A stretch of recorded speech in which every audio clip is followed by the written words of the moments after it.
The community practice activity that I was engaged in through the course of this semester was aimed at incorporating functional community organizing principles into the focus of the IWK Health Center's transgender health team, of which I'm the newest member. Research has consistently shown that trans individuals face a number of obstacles to accessing health care, including being refused care, being harassed, discriminated against, and even facing violence by healthcare providers, experiences which in turn lead to avoidance and even denial of needed health services. For these reasons, the goal of my community practice work was to engage the trans health team in prioritizing social change goals aimed at addressing the discriminatory and oppressive impacts of the healthcare system in which we work. In the months since starting this community practice project, 49 lives were lost in the Orlando Pulse nightclub shootings, followed by vigils across the world where LGBTQ communities and allies came out to mourn and honor the lives lost. It has also been Pride season across Canada, and amidst the celebration, there has also been protests and unrest.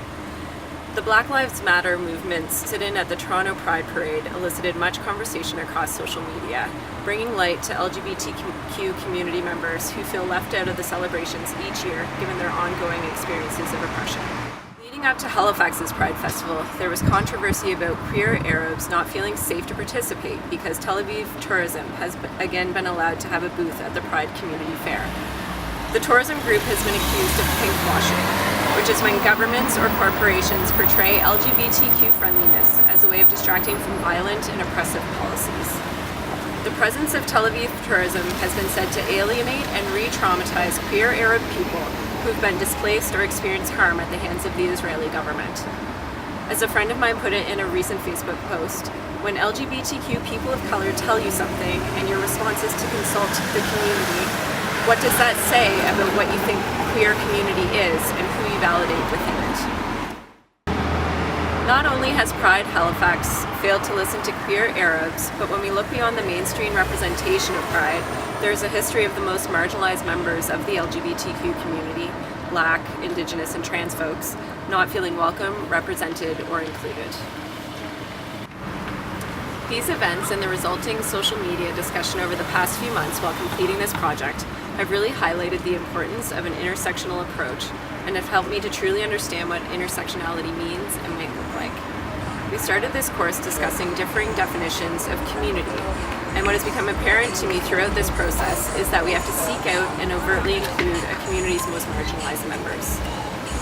The particular intersection I'm standing at, the intersection of Cornwallis and Gottingen Streets in the north end of Halifax, is particularly representative of this intersectionality. As you can see, the crosswalks were painted in rainbow colors in preparation for the city's Pride Festival a few weeks ago. Edward Cornwallis, the namesake of one of these streets, is the founder of Halifax. He not only has a street named after him, but also a park where a statue of him stands. In the past few years, a number of community groups have spoken out about the need to stop celebrating this man, who in 1749 offered a bounty to whoever killed a Mi'kmaq person. Keeping his name celebrates Halifax's colonialist history, and yet here it remains. The other street that makes up this intersection is Gottingen Street. In the 1960s, many African Nova Scotians who were forced from their homes in Africville moved to this area. Until recently, it was a poor and very stigmatized neighborhood, but it's quickly undergoing a process of gentrification, and with it, a substantial gay and artist population has moved into the neighborhood. For these reasons, this corner holds particular historical significance, and I think it nicely represents the need for intersectionality. Before moving on to the slideshow, I want to leave you with part of a statement made by the Nova Scotia Rainbow Action Project, known as NSRAP, during the rainbow flag raising ceremony at City Hall to open this year's Pride Festival.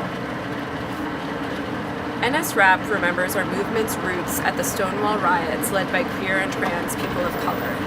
This fight is not over. Our pride challenges all of us to genuinely listen, understand, and act. Our pride is political. Let us remember that our celebrations are defined just as much by who is not present as by who is. As we celebrate the importance of today's flag raising and how far we have come, let's not lose sight of the struggles that remain. Next, you will see a video produced by Pride Health that is meant to help increase healthcare providers' understanding of trans patients in order to improve services. Following this are a number of photos from social media as well as my own community practice work. And playing in the background is part of a spoken word piece by Halifax's first Mi'kmaq poet laureate, Rebecca Thomas, which she performed at Halifax's Orlando Vigil. I end with a powerful video from the Black Lives Matter protest at Pride Toronto. Here we go. Do I look different than the sex marker on my medical forms? Do I look different than the sex marker on my medical forms? Do I look different than the sex marker on my medical forms? Does my legal name confuse you? What are you going to call me? How are you going to ensure I feel safe and comfortable to talk to you about my health and wellness issues? If you're not sure what name and pronoun to use, please ask and please record it for future use. If you call me by my wrong name and pronoun, acknowledge this, apologize, and we'll move on. This is essential for me to feel comfortable and to access healthcare.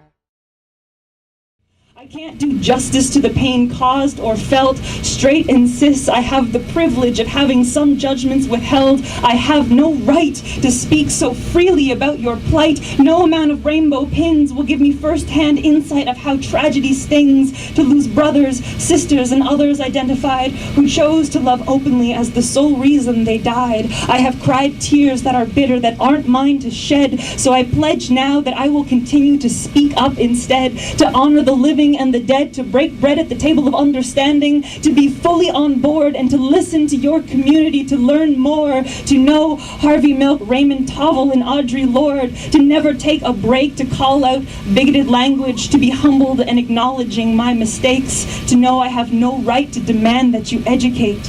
I will be steadfast in my pursuit to be allied, and if you'll have me and us here, our hearts side by side, know that you will always have this community to fight with you to keep so much more than just your dreams alive. Thank you. There's no pride in policing. There's no pride in policing. There's no pride in policing. There's no pride in policing. Are you proud? Yeah!